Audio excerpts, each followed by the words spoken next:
This is my Armor brand Recaller. It's a self-cast Hierophant, and it's one of the strongest hit-based caster league starters you can be running come 3.21. It was buffed by certain changes to masteries in the patch notes, and ends up being a really nicely well-rounded build with a fairly smooth mapping playstyle, although you're relatively melee when it comes to doing endgame bosses. The core idea is fairly simple. You want to scale brand recall cooldown recovery rate as much as possible, while also scaling the maximum number of brands you can have. Even though only 2 brands can be attached to an enemy when you have Runebinder, when you scale a lot of maximum brands and then press brand recall, all the brands that are summoned will then go and drop on top of wherever you are.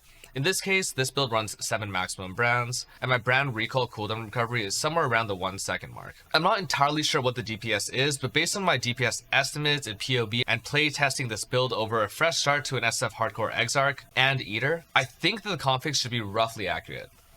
Let's get into the build. So first things to note, I don't take the new Arcane Blessing. I would love to be able to grab this sort of thing, but at the end of the day, Conviction of Power is roughly 20% more damage anyway, and 4 minimum endurance charges is insane, especially in the early game. It gives you baseline fizz damage reduction and all res. I think this is one of the best defensive nodes ever. Sign of Purpose is what I go for in Cruel Lab, and I think this is really cool. It obviously gives you a ton of damage through brand recall cooldown recovery rate, but also gives you a little bit of extra damage on your Armageddon brand with that increased activation frequency once things are starting to expire.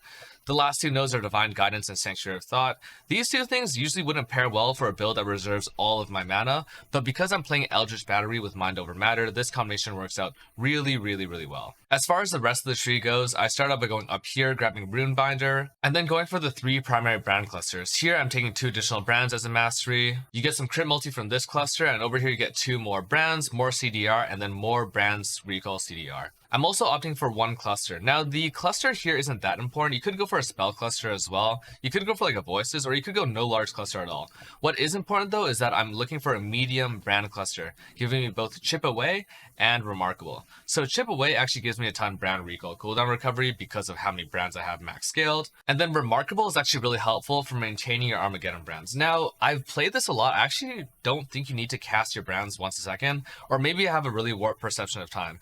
That said, if you really hate pressing buttons and you just want to left-click brand recall, this will help you cast your Armageddon brand, slightly less frequently. I path over to the top and I grab this new Fire Mastery, which is really powerful. It's basically 100% increased damage if you find a way to ignite. Now, I run Elemental Focus on my Armageddon brand, but in my Wave Conviction and my Vortex, I'm actually using Combustion support. So those give chance to ignite, and they'll basically enable this mastery. I've also opted for this 15% increased maximum life mastery because rolling for high value defensive mods in your chest is pretty valuable.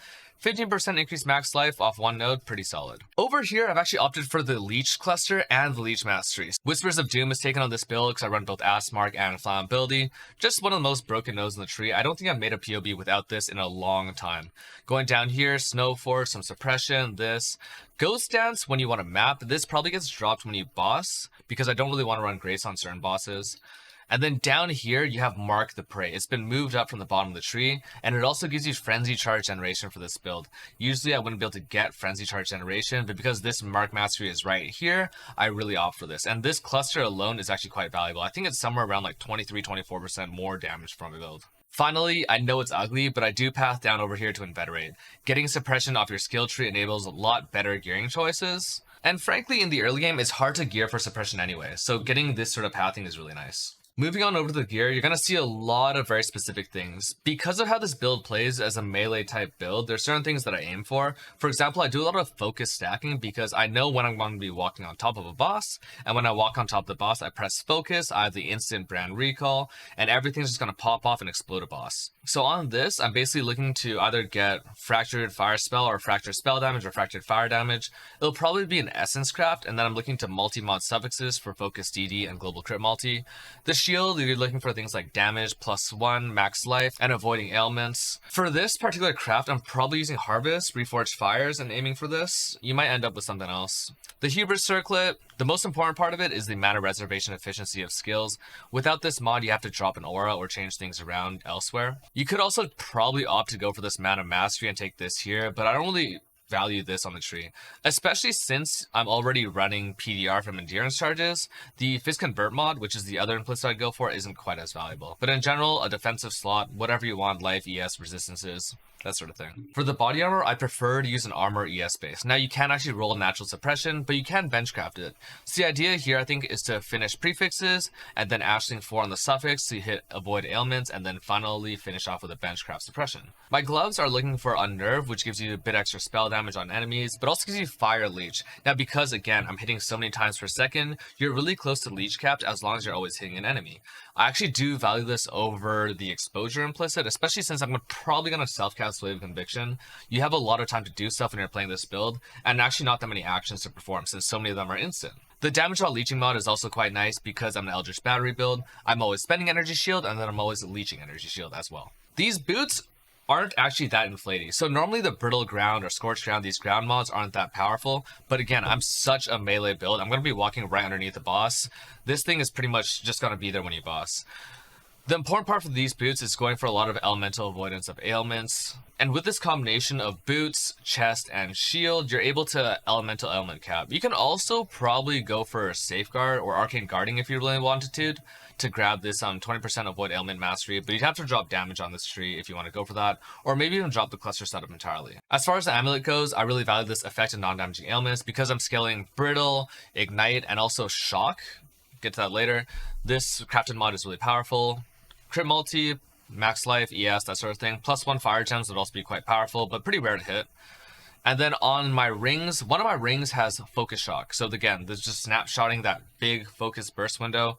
It's an instant skill, just press it, it's really great, especially when your average hit is 800k and you're hitting with like 9 brands. You know, you're killing guardians within this window pretty much. And then on this ring, whatever I end up hitting on suffixes, as far as prefixes go, I'm looking to benchcraft this generic betrayal added fire damage. And the big reason why is because this fire damage will then be applied to my vortex, which will also be another instant skill. And then when I press vortex, thanks to combustion, this will then have a chance to ignite. The belt for this is actually quite important. Even though I have Ghost Shard recovery and Leech recovery, I do highly value this Regen 150 belt mod. I think it was one of the really important things that Oscar was running on his Cold Hyro when he went 7 out of 7 for Ubers on SF Hardcore. And in general, this belt mod helps out when you aren't able to hit a monster, aren't able to really get on top of the boss you're trying to fight. That said, it is just an additional layer of recovery. I think you could play without it, but this paired with ES Leech and also Zealotry, which will have decent uptime for Consecrated Ground, I think you'll have decent recovery layers basically. The jewel that I'm choosing to run gets you to starting Avoid Stun. I'm not really sure how I want to finish off Stun Avoidance. Now on the tree, Perfectionist is right here, and you probably could get stun immunity from here. That said, I don't think it's really worth it. You don't really get stunned that often anyway when you're mapping, and if you do, you always have Brian King backing you up as the major Pantheon. I've gone over the 2 clusters. As far as the rest of jewels go, Crit Multi is super valuable. You want to use this at all costs. There's obviously great Watcher's Eyes for like anger. The Zealotry Watcher's Eye is pretty strong. A Precision Multi Watcher's Eye if you can manage to fit that in. That's all for the gear in this particular setup. So there is an option to go for a Various on this build. I'm putting in this Timeless Jewel. It's a Militant Faith. Pretty easy to target farm since Legion didn't get changed on the Atlas, unlike Breach or Abyss.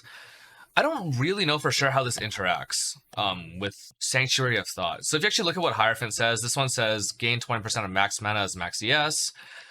Avarius says 80% of max mana converted to twice that of armor. Now, in my head, this shouldn't work, but in PoB, this does actually change the amount of energy shield you have. I should probably just go playtest this in game and confirm it, but honestly, this is one of the last things I do on a build is farming this Legion Jewel, especially with the lower availability of Divine Orbs. Getting a really good jewel here for this Militant Faith is going to be much harder, so not something I'm going to put in early. So now let's talk about the skill gems. Armageddon Brand, Conk Effect, increased crit damage, Ellie Focus, Fire Pen. Really straightforward. Something you would have seen on a fire hit based build.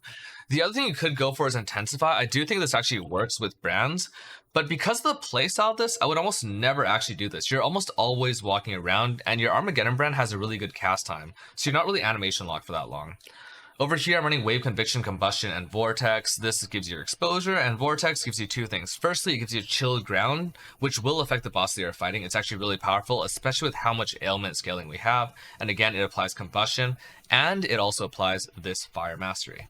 Over here, I have a Divine Blessing Zealotry. It's actually crazy cheap. This thing costs, what, 420 mana, so 420 ES in my case, which is almost nothing, right? And then I use Frostbank as my move skill of choice. This also gives you Chill Ground in addition to Vortex, but you know, in general, it's just more responsive than Flame Dash for me. My core aura setup includes Determination, Defiance Banner, Discipline, and Herald of Ash. Really powerful defenses from these three things, and the Herald of Ash is great because it lets you run an MTX. In my case, Despair Herald. Trust me, run this MTX, it will make it seem like your clear is way better than it actually is. In my helmet, I'm using Assassin's Mark with Anon quality for ink damage. Again, you have min power charges, so you don't need generation, flammability, shield charge, and faster attacks. And then finally, I have my guard skill here, CWD team with Molten Shell. My brand recall, extremely important, just gets a single socket. And then Grace, I do have, 5 sockets in the POB. And it's basically because on certain encounters, you can actually drop Grace entirely and just run Anger. And if you're doing that, you'd also want to unclick your Ghost Shrouds, because if you don't unclick this, your maximum ES will be capped out by your evasion. As far as leveling goes on this, I'd probably prioritize going for a relatively low Orb of Regret strategy. I'm probably looking to start going through elemental damage, and these eventually will be respec for intelligence nodes later. Early Holy Dominion for some ink AoE, and then grabbing these two AoE nodes, especially with early rolling Magma, Ellie Prolif, you'll really want to have some good AoE, and this will scale the AoE from elemental proliferation. To save regrets, I'm actually going to path over here and go straight to Elemental Overload. Now, the tree going through here can be more efficient later, but because you take MOM in the late game, I like this pathing.